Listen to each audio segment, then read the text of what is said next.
Bird flu H5N2 వేరియంట్తో మెక్సికోలో ఓ వ్యక్తి మరణించినట్లు ప్రపంచ ఆరోగ్య సంస్థ తెలిపింది. ఈ వైరస్ వల్ల ప్రపంచంలో నమోదైన తొలి మరణం ఇదే అని వెల్లడించింది.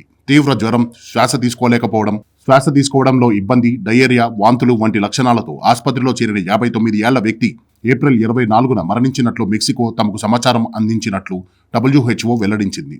పౌల్ట్రీ జంతువుల వద్దకు బాధితుడు వెళ్లిన ఆధారాలు కూడా లేవని తెలిపింది. అయితే ఆయనకు మొదటి నుంచి కొన్ని అనారోగ్య సమస్యలు ఉన్నాయని, వాటి వల్ల పరిస్థితి మరింత దిగజారి ఉండొచ్చని పేర్కొంది.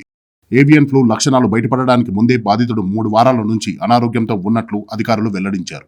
అతడికి వైరస్ ఎక్కడి నుంచి సోకిందనేది మాత్రం ఇంకా గుర్తించలేకపోయారు. మెక్సికోలో పౌల్ట్రీలో ఇప్పటికే పలు ప్రాంతాల్లో ఈ వైరస్ ని గుర్తించారు. అయితే అక్కడి నుంచి మనుషులకు సోకే ప్రమాదం చాలా తక్కువని WHO తెలిపింది.